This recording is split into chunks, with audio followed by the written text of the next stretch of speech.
Ya harusnya pendidikan berkualitas itu menjadi hak yang paling dasar dan itu perlu disediakan di sekolah-sekolah yang terjangkau. Saat kuliah aku cuma makan nasi pakai garam atau makan nasi doang, even aku nggak makan sama sekali karena nggak ada duit. Jadi betul, kamu pernah jualan ketoprak? Iya, bener. But everything means nothing if I ain't got you.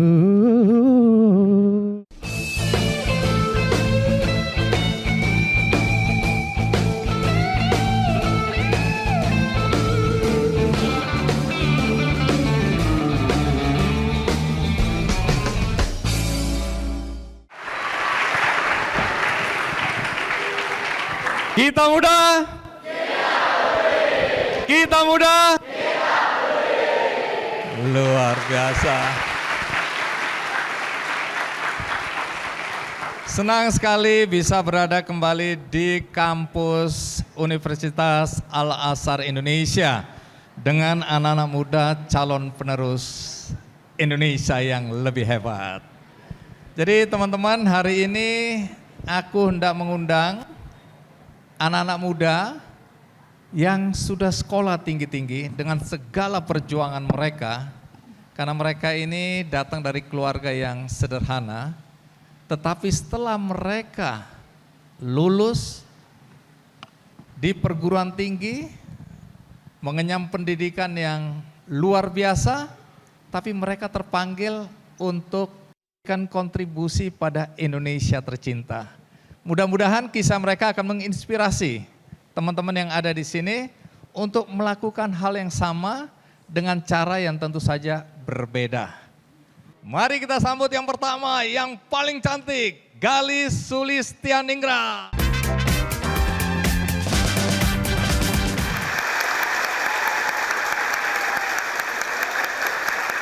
Gali, apa kabar? Baik, Bang Andi. Siapa yang tahu profesi Gali apa? Ada yang tahu? Aktris, ya. Betul? Bukan. Saya adalah guru SD. Guru? Guru SD negeri. Guru SD negeri. Oke. Kalau gitu Bu Guru silakan duduk. Siapa yang tidak percaya kalau Galih adalah guru SD negeri? Banyak yang gak percaya. Tapi Galih, jadi pendidikan formalmu sebenarnya apa? Waktu S1 tuh memang pendidikan guru sekolah dasar. Kemudian lanjut S2 dengan beasiswa LPDP ke University College London, UCL. Gitu. S2 itu ya? S2, ya. Bidangnya apa? Educational Planning, jadi setara dengan kebijakan pendidikan.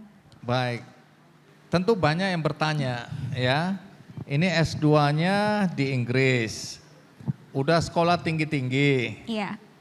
Pulang itu langsung ngelamar jadi guru atau ada cerita lain di balik itu? Ya, selain karena memang ada panggilan dan merasa berutang budi dengan negara, ini juga pasti ada peran dari orang tua ya Pak ya. Karena memang saya dibesarkan di keluarga pendidik, ayah ibu saya guru, Pak D, Bude, Om, Tante itu kebanyakan juga. Wah, jadi kebanyakan dua juga orang tua guru, Pak D, Bude, tetangga juga guru.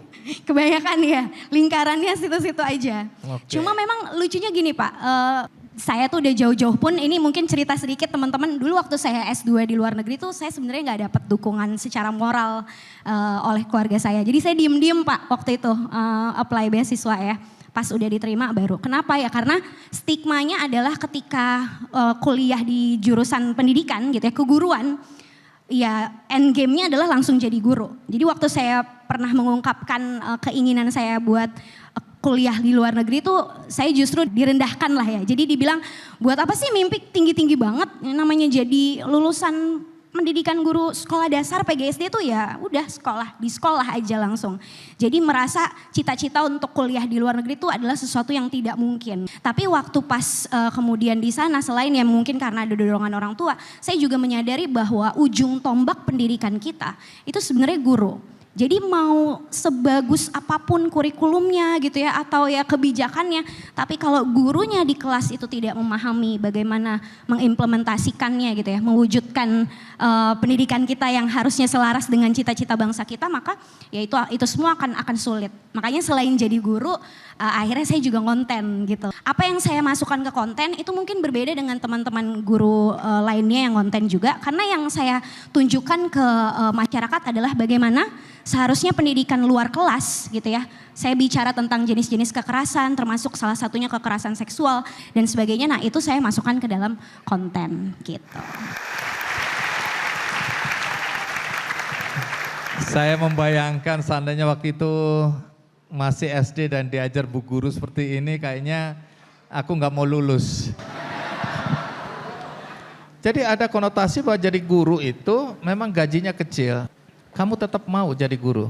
Karena tujuan saya tuh nggak semata-mata mengejar materi gitu ya. Karena saya percaya bahwa pendidikan dasar khususnya ini tuh alat perjuangan, alat kebebasan. Karena dasar ini kan fondasi gitu ya. Kita bukan hanya mengajarkan keterampilan baca tulis hitung, tapi kita juga mematangkan emosinya anak-anak, kemampuan sosialnya gitu. Jadi kalau misalkan memang kita tuh udah punya tujuan dan kita menjalankannya dengan sepenuh hati, saya selalu percaya sih bahwa kita nggak akan sulit di dalam menjalani kehidupan. Tadi kan orang tua sulit untuk membiayai kamu di S1 juga. Ya. Lalu dari mana uang sampai akhirnya kamu bisa kuliah S1 selesai?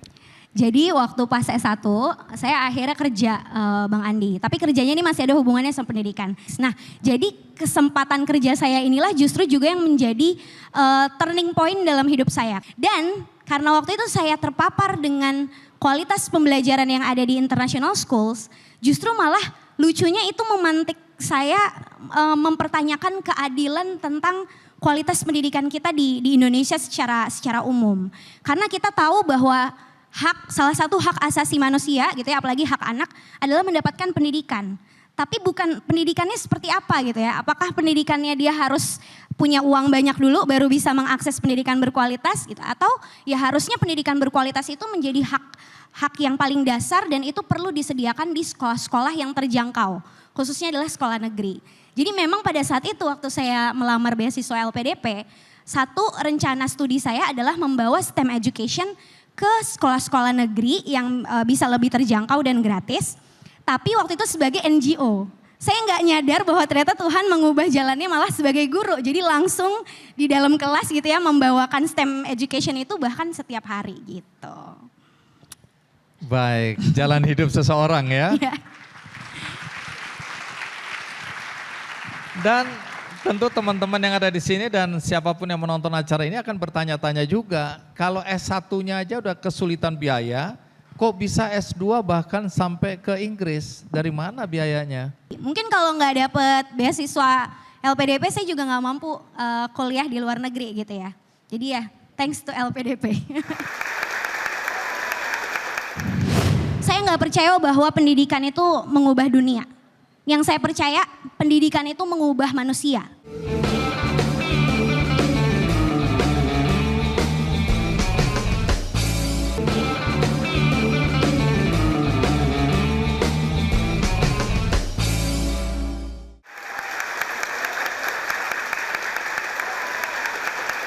Nah, kalau kita bicara perbandingan sedikit dengan beberapa negara maju, Iya. kamu melihat kualitas pendidikan kita seperti apa? Saya pernah baca penelitian dari waktu itu jadi salah satu literatur yang perlu dibaca pas saya kuliah S2 Pak. Dan disebutkan bahwa Indonesia itu ketertinggalan pembelajarannya 128 tahun. Ah, Kita itu 128 tahun tertinggal dengan negara-negara maju. Dibandingkan dengan negara-negara maju. Jadi situ judul buku dan penelitiannya itu schooling but not learning. Jadi ke sekolah tapi tidak belajar. Itu judul penelitiannya. pengertiannya apa itu? Jadi di situ dibuktikan bahwa tadi ya masalah akses itu menghambat juga bagaimana anak-anak bisa pergi ke sekolah, masalah guru gitu ya. Misalnya anak-anaknya sudah semangat untuk sekolah tapi gurunya absen, itu kan juga jadi pertanyaan. Dan yang ketiga, kalaupun ada guru sekolahnya mungkin terfasilitasi secara sarana dan prasarana, pembelajaran di kelas itu basisnya masih hafalan. Jadi basisnya hafalan, anak-anak juga mungkin lebih ya belajarnya itu klasikal gitu ya. Template kita ngajarin apa yang ada di buku teks dipindahkan ke catatan murid, kemudian dijadikan bahan ulangan dan sebagainya. Nah jadi pembelajaran yang seperti itu dirasa dan dinilai tidak membuat anak benar-benar memahami apa artinya belajar gitu. Nah dan dari penelitian tersebut kemudian disimpulkan bahwa kalau kita mau mengejar ketertinggalan kita itu 128 tahun lamanya. Itu artinya kan kamu bikin kami putus asa, berarti nggak kekejar itu sampai aku mati ya. Semoga masih ada harapannya ya Sejauh Bang Andi. itu ya, nanti cerita bagaimana mendekatkan agar jarak 128 itu bisa kita kejar. Tapi aku kasih kesempatan dulu mahasiswa untuk bertanya, boleh ya? Boleh. Ini sudah ada yang mendaftar. Ini laki-laki ini, namanya Kavin Hudan dari Ilmu Komunikasi. Kavin, mana Kavin? Oh, kamu. Kavin, kamu naik ke sini. Kamu duduk di sini sekarang. Nah, yang aku mau tanyakan adalah, aku pernah nonton film yang dibuat oleh Korea. Di situ diceritakan bahwa ada seorang anak konglomerat yang membuli teman lainnya. Kemudian ada anak yang mukul anak konglomerat tersebut gitu. Tapi karena ayahnya konglomerat, jadi semua guru tuh diam. Semua guru itu nggak ada yang berani nuntut si anak konglomerat itu. Bahkan ya, sampai-sampai yang anak yang ngebela itu yang benar itu akhirnya dia yang dihukum dan dikeluarkan dari sekolah gitu. Yang jadi pertanyaan aku ketika kakak di Indonesia ini kan sudah bahkan ada yang viral ya, banyak anak murid yang membangkang kepada gurunya. Bahkan wali murid pun sudah tidak jarang ada yang menuntut gurunya karena gurunya anaknya dihukum gitu. Yang menjadi pertanyaanku adalah yang pertama adalah bagaimana kakak menghadapi hal tersebut, ya, apa yang kakak akan lakukan dengan kebijakan kakak? Mungkin itu aja kak, pertanyaan.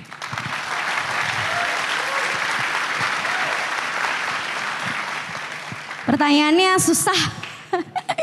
Pertanyaannya susah karena memang benar dan itu realita yang terjadi dimanapun ya. Saya rasa nggak hanya di Jakarta aja. Bahkan tadi contohnya sebenarnya Korea ya. Tapi itu terjadi di Jakarta dan di kota-kota lain. Nah hal-hal yang kayak tadi kamu bilang itu sering saya jadikan diskusi di kelas. Sehingga anak-anak tuh punya pemahaman bahwa walaupun mereka datang dari latar belakang yang berbeda, termasuk latar belakang kondisi sosial ekonomi dari orang tuanya, ini kan tentang ketimpangan status sosial ya. Mereka punya pemahaman bahwa sekalipun saya berbeda, di kelas itu saya tetap sama. Jadi nggak ada yang lebih tinggi daripada yang lain.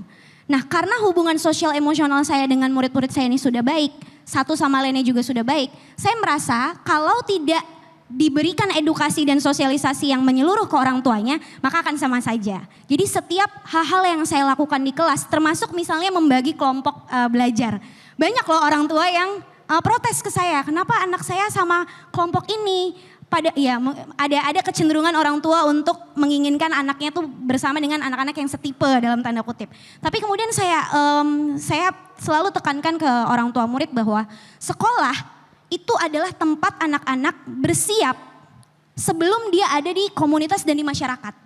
Jadi kalau dia tidak pernah tahu bahwa tidak semua yang mereka inginkan itu selalu dikabulkan gitu ya, atau tidak semua hal itu berjalan sesuai dengan keinginannya, maka dia akan menjadi orang yang lemah secara mental ketika mereka masuk ke dunia masyarakat. Untungnya dengan sosialisasi seperti itu orang tua memahami gitu ya.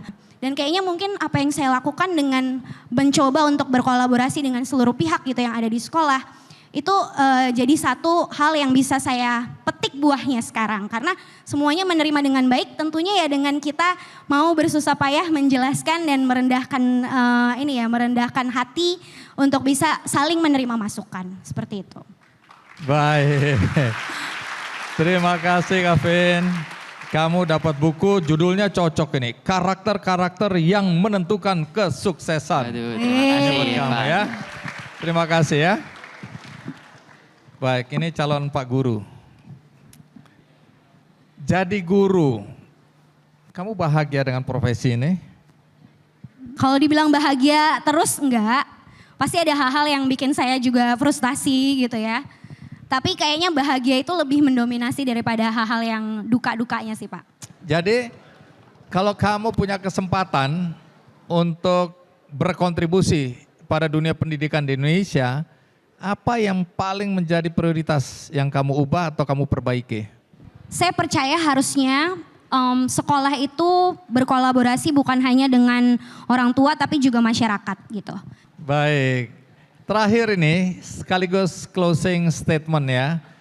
Apa kiat tips atau pandanganmu tentang bagaimana anak-anak di kampus saat ini untuk bisa menapaki jenjang yang lebih tinggi dalam pendidikan mereka dan kunci untuk keberhasilan dalam pendidikan? Oke. Kamu boleh berdiri di sini sambil izin ya. melihat wajah dan mata mereka satu persatu. Saya nggak percaya bahwa pendidikan itu mengubah dunia. Yang saya percaya pendidikan itu mengubah manusia. Pendidikan itu mengubah kita. Saya jauh-jauh pergi ke luar negeri hanya untuk mendapatkan bahwa ternyata sebelum saya punya profesi lain, saya perlu menjadi guru. Dan itu merendahkan saya, merendahkan hati saya, membumikan saya. Jadi pendidikan yang akan teman-teman tempuh, apalagi kalau nanti teman-teman berkesempatan untuk bisa melanjutkan kuliah dimanapun itu gitu ya. Percaya bahwa pendidikan itu nantinya akan memanusiakan teman-teman. Membuat teman-teman lebih berdaya, lebih berempati, dan lebih peka terhadap isu-isu yang ada di sekitar. Dan semoga itu bisa membuat teman-teman berdampak, walaupun dampaknya kecil, tapi semoga dampaknya lama-kelamaan bisa dirasakan oleh teman-teman di sekitar. Terima kasih. Setuju. Baik, terima kasih, banyak, Galih ya. Jadi setelah ini kita akan mengundang juga anak-anak muda yang menjadi idola bagi sebagian anak-anak muda lainnya. Salah satunya ada seorang anak lulusan Columbia University yang beberapa waktu viral di media sosial. Dan juga nanti kita akan mengundang alumni Al-Azhar, Universitas Al-Azhar yang dulu jualan ketoprak. Siapa mereka dan apa yang akan mereka ceritakan? Ikuti terus King Andy Goes to Campus. Kita berikan sekali lagi untuk Galih. Terima kasih Galih. Some people want it all, but I don't want nothing at all. If it ain't you, baby.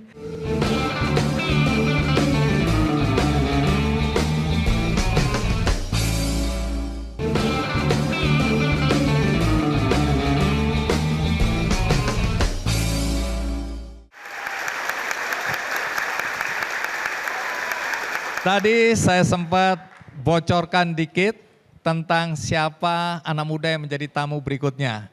Dia ini lulusan Columbia University, tentu saja di Amerika ya teman-teman. Dan yang menarik, dia jadi perbincangan di media sosial beberapa waktu yang lalu. Mengapa? Lebih baik kita tanya langsung.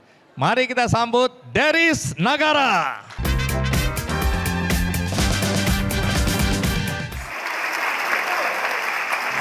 Deris, terima kasih. Halo semuanya, happy banget bisa ketemu sama semuanya. Tepuk tangan dulu buat semuanya dong. Terima kasih banyak Bang Andi for inviting me. Terima kasih udah meluangkan waktu ya. Such an honor. Ya, silakan duduk Terima kasih Deris. banyak. Jadi Deris, kalau kamu sekolah formalnya apa ya? S1 dan S2 maksud. S1-nya di Presiden University, alumni Presiden University, mengambil International Relations. Dan juga di Belanda, di Hogeschool Arnhem en Nijmegen mengambil International Business dan European Union Studies. Kemarin baru lulus dari Columbia University di New York, mengambil jurusan Master of Public Administrations dengan double concentrations. Terima kasih. Di Economic and Political Development dan Social Policy dengan dual specialization di Gender and Public Policy dan juga UN Studies. Dan juga ambil Graduate Summer Program di Stanford University. Mengambil jurusan antropologi dan filosofi. Terima kasih. Deris, yang salah satu dibicarakan di media sosial adalah anak Indonesia yang menjadi ketua BEM, Badan Betul. Eksekutif Mahasiswa di Columbia Di University. SIPA Columbia University, betul. Coba cerita, emang apa bedanya ketua BEM di sana dan ketua BEM di sini? Bedanya mungkin lebih kayak demografi dan mahasiswanya juga salah satunya. Di mana aku tuh memimpin lebih dari 1.500 mahasiswa dari berbagai macam negara. Yang jadi pembedanya berarti kita bagaimana understanding the intercultural background dan juga political view, national interest, dan bagaimana mereka punya pola pikir yang berbeda menghadapi suatu permasalahan. Jadi aku sangat-sangat bersyukur dan terhormat bisa mewakili juga Indonesia the first time menjadi ketua BEM di SIPA Columbia University. Dan kamu juga terpilih yang speech ya ketika wisuda ya. Dan alhamdulillahnya for the first time juga bisa dipilih menjadi the 7 graduate stellar speaker mewakili dari S2 dan S3 dan juga S1 juga. Jadi 4 orang S1, S2, S3-nya wakilinya oleh kita dari 3 orang tersebut. Dan saat itu pun wakili karena mendapatkan penghargaan pertama itu Campbell Award dari Columbia University. Nah, penghargaan apa itu? Itu lebih fokusnya bagaimana dari Campbell sendiri melihat di kontribusi nyata tentang high leadership dan juga kontribusi terhadap kampus community sendiri. Jadi nggak hanya sebagai mungkin memberikan dampak terhadap Columbia University, but also kita bisa share bagaimana kontribusi kita terhadap luar Columbia. Dan saat itu memang terdaftarnya kan ada semacam seleksi ya, maksudnya dikasih rekomendasi dari berbagai macam stakeholder di kampus. Dari SIPA itu aku di-recommended pertama karena aku presiden BEM-nya, terus kedua pun aku student scholars di Institute of Global Politics, terus yang di luar itu sendiri aku pun aktif menjadi SIPA anti task force untuk tentang anti hate-nya, dan di luar Columbia aku jadi presiden ASEAN Korea Frontier Forum dan membangun yayasan aku di Dharmanagara Mandai Indonesia gitu. Baik ya. Deris, dari penampilanmu memang aku percaya katanya kamu dulu pernah gabung di boys band. Ya dulu aku ikut boy band. Iya dulu. Ada? Ada Iya. pas tahun 2020. Nama bandnya apa? The Galaxy atau DGX dulu ada. Di mana itu? Itu dari Bandung dulu, pasti Bandung. Nah teman-teman, bagaimana kalau kita suruh nyanyi? Setuju? Setuju? Apa boleh buat? Deris, kamu berdiri sini, silakan nyanyikan lagu yang kamu paling suka atau lagu kenanganmu atau lagu yang kamu dulu nyanyikan. Terserah. Gimana? Iya. Ini deg-degan banget nih, Ini- tiba-tiba langsung dadakan disebut nyanyi. Main kapela aja, kapela. Oke, aku cuma mungkin rapnya aja kali ya, dikit. Ini salah satu lagu kesukaan aku juga dari Alicia Keys, If I Ain't Got You. Some people want it all, but I don't want nothing at all. If it ain't you, baby, if I ain't got you, baby. Some people want diamond ring, some just want everything, but everything means nothing if I ain't got you. Terima kasih banyak. Banyak orang bermimpi satu hari ingin seperti kamu, punya kesempatan untuk sekolah setinggi-tingginya. Ketika memilih bidang studi yang kamu ambil sekarang, itu pilihanmu sendiri atau? Pilihan aku sendiri, dan juga tapi dinavigasi dengan berbagai macam input dari keluarga aku, which is dari papa dan mama, pas itu mama belum meninggal ya, dan juga dari beberapa aktor, maksudnya tokoh-tokoh figur seperti di kementerian, di duta besar, dan juga profesor-profesor yang ada di kampus aku terlebih Mereka dahulu. yang menganjurkan ya. Atas biaya sendiri atau? Oh tidak mungkin Pak, saya sendiri.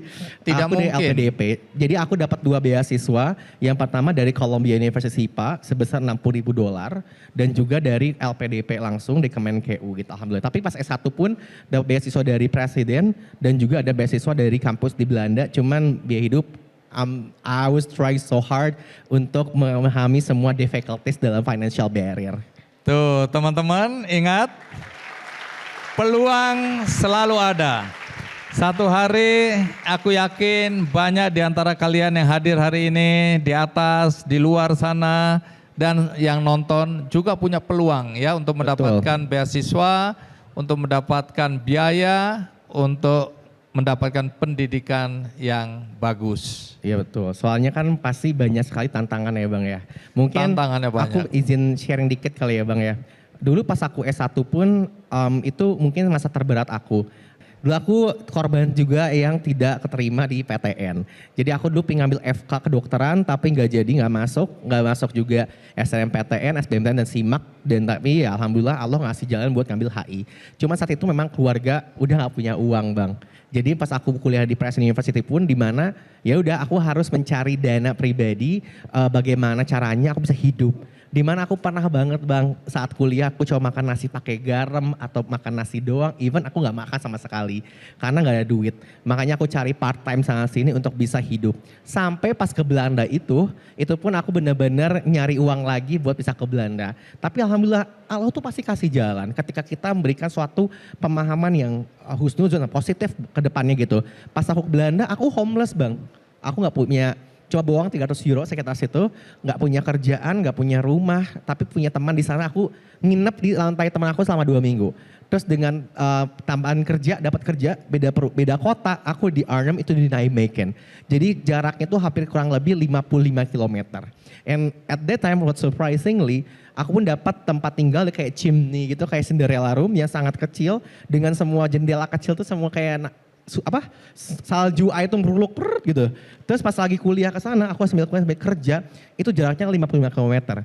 Pasti orang-orang kita mikirnya naik bis atau naik kereta. And you know what? Saat itu aku dapat sepeda gratis, aku naik sepeda 2,5 jam ke sana, 2,5 jam pulang. Melewati gunung, lewati lembah, udah kayak Ninja Hattori gitu. Tapi ketika orang tua tanya, "Are you okay?" Aku bilang, "It's okay." Jadi aku bilang, "Kencana, but not kencana." Jadi aku sedih. Tapi aku merasa bahwa I think that's make me feel lebih kuat lagi dan lebih berharga karena aku nggak mau ngasih tahu apa yang terjadi di orang tua aku. Akhirnya aku nggak minta sepeser pun ke orang tua, tapi alhamdulillah apa? Lulus dan bisa keliling Indonesia dan berkontribusi aktif dalam pendidikan. Wow. Jualan ketoprak, dapat beasiswa, sekolah di sini. Iya. Bagaimana nyambunginnya?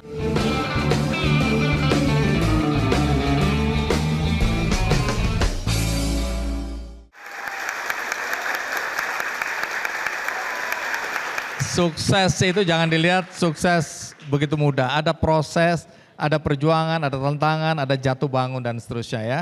Sehingga bisa seperti sekarang. Baik, bagaimana kalau kita undang salah satu alumni Boleh dong. dari Universitas Al-Azhar Indonesia.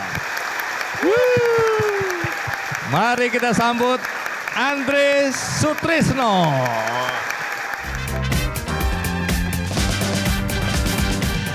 Andre, terima kasih. Silakan duduk Andre. Iya. Andre, jadi betul kamu pernah jualan ketoprak?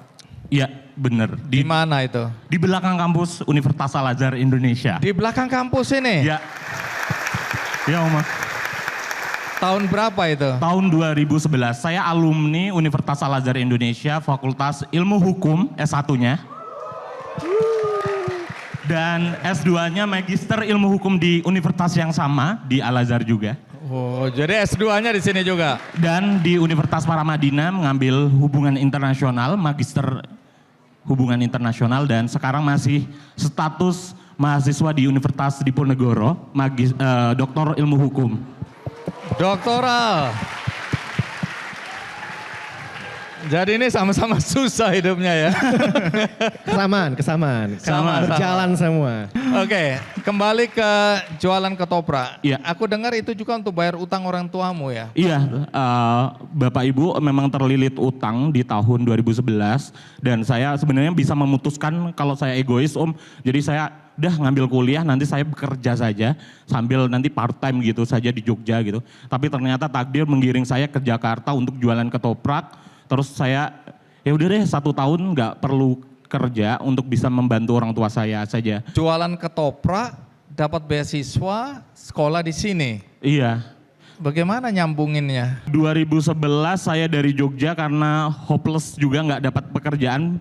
Ada pekerjaan tapi di rumah makan Padang jadi cuci-cuci piring Om. Pernah Ya. jadi tukang cuci piring? Iya, bagiannya kalau teman-teman beli nasi Padang, saya yang biasanya yang ngeberesin meja. terus bersih-bersih, terus dibawa ke belakang. Itu tugas saya karena saya belum bisa ngebungkus nasinya itu. Jadi dari Pacitan Jawa Timur, pindah ke Jogja, pindah ke Magelang, dan akhirnya ke Jakarta. Jadi tukang jualan ketoprak. Ketoprak itu Iya. maksudnya gerobak-gerobak ketoprak itu? Benar. Baik, terus kemudian S2-nya 2 ya? Iya, saya ngambil S2-nya, saya dapat beasiswa Basnas, terus S2 saya juga BRIN, Badan Riset, itu beasiswa untuk riset. Dan inovasi Yes. negara. Jadi itu mengambil magister hubungan internasional, karena saya bekerja di Bawaslu waktu itu Om, sampai saat ini sih masih. Jadi saya membantu di bidang humasnya dan penyelesaian sengketanya, jadi saya di situ tugasnya. Jadi saat ini juga dapat beasiswa dari LPDP di Beasiswa Pendidikan Indonesia untuk profesi dosen. Wow. Jadi bayangkan teman-teman ya, habis ini nanti keluar cari tukang ketoprak gitu kan. Wah, jangan-jangan dia nanti jadi dokter. Jadi jangan menutup mimpi kalian teman-teman. Ini tukang jual ketoprak yang jualan ketoprak untuk membayar utang. Jadi minus ini. Mulainya Om. minus. Minus Om. Hidup di Jakarta pernah jadi tukang cuci piring, ya. Tidur di masjid pernah. Tidur di masjid. Kalau kamu pernah menderita, semenderita-menderitanya apa? Ini kayak adu nasib ya. Aduh susah. Adu susah gitu ya. Iya, aku sampai ya tadi nggak makan, nggak punya uang, terus nggak punya rumah, tempat tinggal, bayar sendiri semuanya. Jadi agen asuransi, MLM, wedding MC, wedding singer, semua aku lakuin buat kuliah, sekolah. Jadi penderitaan semacam ini ternyata tidak mematahkan semangat. Kenapa kamu tidak patah semangat ketika menghadapi tantangan yang besar? Menurut aku salah satunya adalah ajaran dari keluarga aku sih. Om lagi salah bang gitu ya. Iya, Jadi kalau misalnya, suka-suka lah. jadi ada satu ajaran yang tadi aku bilang, bagaimana kita bisa menjadi lilin kecil yang menyinari dan we try to make an impact. Tapi dampak itu tidak harus besar atau kecil. Tapi lebih kayak bagaimana kita bisa berdampak buat orang lain dan berbuat baik. Dan disitulah aku merasa bahwa ketika ada challenge itu sendiri, itu jadi salah satu internal filosofi dalam hidup aku. Dan disitulah aku merasa bahwa ya udah jangan pernah menyerah untuk terus bisa berkontribusi. Akhirnya dan satu lagi mungkin lebih kayak finding why and how yang aku tadi. Bagaimana aku tahu bagaimana my core values, what I want to do in my life dan bisa berkontribusi buat Indonesia. Makanya aku selalu bilang ke teman-teman semua, jangan pernah lelah untuk mencintai Indonesia. Jangan pernah lelah untuk mencintai Indonesia. Setuju? Andre, kamu sendiri bagaimana menghadapi tantangan dalam hidup kok kamu berhasil? Banyak anak muda yang cepat putus asa, patah semangat, kemudian gangguan mental ya, perlu Mental health, healing dan seterusnya. Kamu kenapa bisa melewati masa-masa sulit itu? Saya punya mimpi besar untuk keluarga, untuk lingkungan, untuk daerah saya. Bagaimana saya bisa berdampak. Itu sih Om. Jadi ketika saya di posisi seperti apapun kita harus memang diajarkan dari kecil. Dari kecil sudah dagang Om, jadi dagang nasi sudah biasa. Sampai pun sudah mendapatkan beasiswa, di S1 saya juga masih dagang Om. Jualan apa? Jualan kue subuh di Blok M Square. Kalau teman-teman pagi-pagi itu ada kue subuh, saya ambil dari kue subuh di Blok M, saya jual di kelas-kelas. Bahkan dari fakultas teknik, saya nggak tahu, bahkan masuk kelas-kelas dosen, saya nggak tahu, yang penting cuan Om, di masa itu ya. Jadi uang saya untuk keluarga saya bisa membangun rumah, buat tabung umroh beliau gitu kan. Dan saat ini alhamdulillah juga adik saya kuliahkan di Universitas Al-Azhar juga Fakultas Hukum dan saat ini sudah selesai S1-nya. Tapi tunggu dulu teman-teman. Kalau di GKND aku sering mendengar cerita tentang anak-anak mahasiswa dari keluarga yang sederhana atau kurang mampu yang kuliah sambil jualan. Pertanyaan yang selalu saya tanyakan, karena ini berkaitan dengan anak-anak atau teman-teman mengukur-ngukur ini. Kalau dia membutuhkan pendanaan juga, mungkin kesulitan keuangan. Apakah nggak malu waktu jualan di kampus sendiri, sementara kita jadi mahasiswa? Terutama berhadapan sama cewek-cewek ya mungkin kita taksir. Gimana?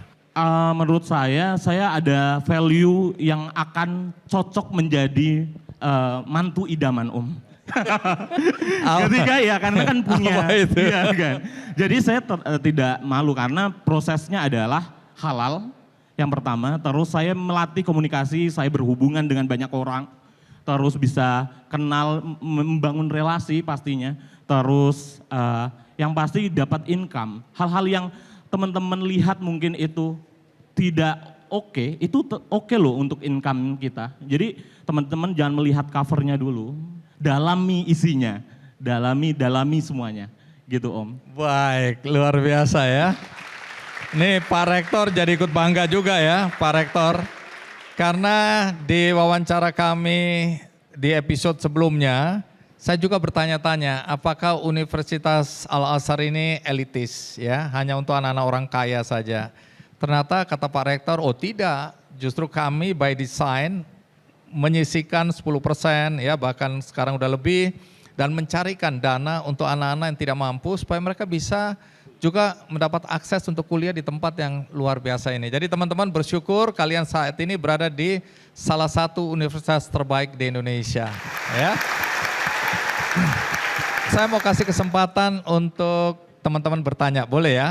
Yang pertama ini namanya Salsabila dari jurusan Bimbingan Konseling Islam. Mana Salsa? Iya. Salsa, kamu mau bertanya kepada?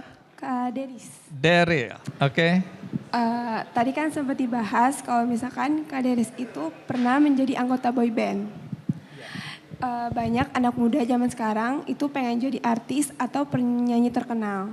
Dan banyak yang ingin bekerja di perusahaan multinasional supaya cepat kaya. Tapi kenapa Kak Deris justru memilih mendirikan yayasan Danaya yang bersifat sosial? Karena aku tahu apa my core values untuk bisa berkontribusi dan mencerdaskan kehidupan bangsa. Dan di situ balik lagi dengan kehidupan aku dari 10 tahun udah mengabdi buat masyarakat, dan I know exactly bagaimana teman-teman kita mungkin terbatas dengan akses pendidikan yang berkualitas dari socio-economic barriers dan sebagainya. Dari situ aku merasa bahwa ketika udah terjun langsung ke masyarakat, how I can contribute more.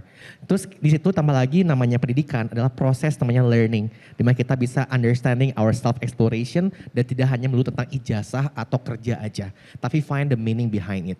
Maka dari itu dengan adanya gabungan antara non formal education dan formal education, dan ditambah lagi kehidupan aku dan internal experience aku menghadapi bagaimana tantangan di dunia pendidikan, I want to contribute dengan caranya why don't I try to build something. Akhirnya aku buatlah namanya Yayasan Dharma Nagara Indonesia, di mana fokus sebagai non-profit organization yang memberikan 3 program utama. Balik lagi, in order to empower other people, we need to be empowered. Dengan adanya Danaya, aku harap bisa membantu teman-teman di Indonesia untuk bisa mewujudkan mimpinya dengan 56 program lebih kolaborasi untuk bersama membangun Indonesia Emas 2045. Wow, keren.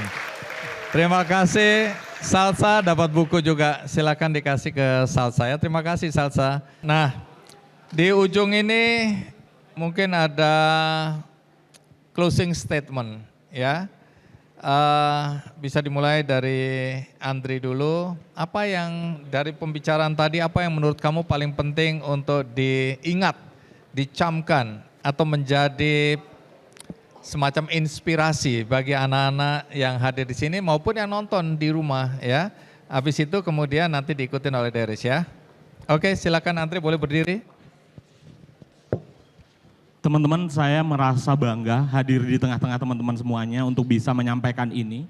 Karena bagi saya kembali ke Universitas Al-Azhar adalah satu reminder bagi saya untuk bisa mencerdaskan kehidupan bangsa kembali di Sekolah Tinggi Ilmu Hukum IBLAM sebagai dosen, dan juga bisa membantu banyak hal untuk bisa berpikir kembali bahwa pendidikan adalah ujung tombak dan memutus rantai kemiskinan bagi lingkungan kita. Dan saya harapkan teman-teman memiliki kesempatan ini dimaksimalkan sesuai dengan kemampuannya hingga tetes penghabisan teman-teman dari kekuatan teman-teman untuk bisa mewujudkan mimpi-mimpi itu. Semoga kesempatan ini bisa diwujudkan, dan jangan lupa teman-teman diberikan kesempatan ini dimaksimalkan dari segi teman-teman beasiswa atau yang reguler. Semoga bisa mewujudkan mimpi-mimpinya sebagai generasi penerus bangsa. Iya, kita berikan aplaus. Silakan Deris, closing statement dari Deris. Buat teman-teman semuanya, aku selalu bicara hal ini ke seluruh publik ya. Everyone is special and different in their own way. Finding why and how, bagaimana bisa menavigasi hidup kalian. pentingnya sekali ketika aku selalu bilang kayak gini. In order to empower other people, we need to be empowered. Berarti sebagai individu bisa berkontribusi membuat suatu gebrakan itu collective contributions. Dengan mengatur diri sendiri, lebih grateful dengan diri sendiri, bersyukur dan tahu siapa diri kita. Makanya selalu bilang yaitu namanya self-awareness, self-confidence, dan self-esteem. Dari 3S itu sendiri, aku harap buat teman-teman juga lebih percaya sama diri kita sendiri dan lebih banyak bersyukur dan mengapresiasi diri. Lihat sekeliling kamu, lihatlah lebih dekat. Banyak teman-teman atau lingkungan yang membuat kamu juga grow dengan berbagai macam budaya dan juga values. Jangan pernah lupa tentang hal tersebut. Dan juga lihat ke diri sendiri, looking inward. Ada jiwa sukma dalam diri kalian yang terus berjuang membuat kalian bertahan dan terima kasihlah pada hal tersebut. Terima kasihlah kepada Tuhan, keluarga, teman, lingkungan kalian dan juga diri sendiri yang telah kuat menghadapi segala cobaan dan tantangan. Lebih tanya lagi ke diri kalian, why I want to do something? How you gonna use your opportunity dan values yang kalian punya untuk melakukan suatu kontribusi in any way? If not us, who will do this? And if not now, when you gonna play the team role to actually change the whole world? Aku bisa, kamu bisa, kita bisa. Terima kasih banyak. Sebelum kita tutup acara ini, sebentar kita undang kembali Galih untuk naik ke atas panggung. Kemudian kita mengundang 7 mahasiswa Al-Azhar untuk naik juga ke atas panggung. Silakan. Mau jadi pemimpin tapi nggak pernah baca buku? Jangan ya Dek ya. Zaman sekarang masih nggak mentingin untuk punya pendidikan yang berkualitas dan tinggi. Jangan ya Dea. Mau sukses tapi main IG setiap hari. Jangan ya Dek ya. Mau pinter tapi males-malesan mulu? Jangan ya Dek ya. Niatnya belajar, ujung-ujungnya malah mabar. Jangan ya Dek ya. Dapat nilai A tapi hasil ChatGPT. Jangan ya Dek ya. Diam aja. Bilangnya pinter tapi tugas joki mulu. Jangan ya Dek ya. Mau lulus tepat waktu tapi nongkrong mulu. Jangan ya Dek ya. Kita berikan tepuk tangan yang meriah. Jadi itu merupakan nasihat untuk kita semua ya. Jangan Dek ya. Baik, dengan demikian selesai episode kali ini. Bagi Anda yang tadi tidak menyaksikan episode ini dari awal, maka Anda bisa menonton tayangan ulangnya di metrotvnews.com. Juga ada cuplikannya di channel YouTube Kick Andy Show. Dan semoga cerita inspiratif dari anak-anak muda yang memberikan kontribusi untuk negeri tercinta ini bisa mendorong kita juga untuk melakukan hal yang sama untuk Indonesia yang lebih baik. Sampai jumpa.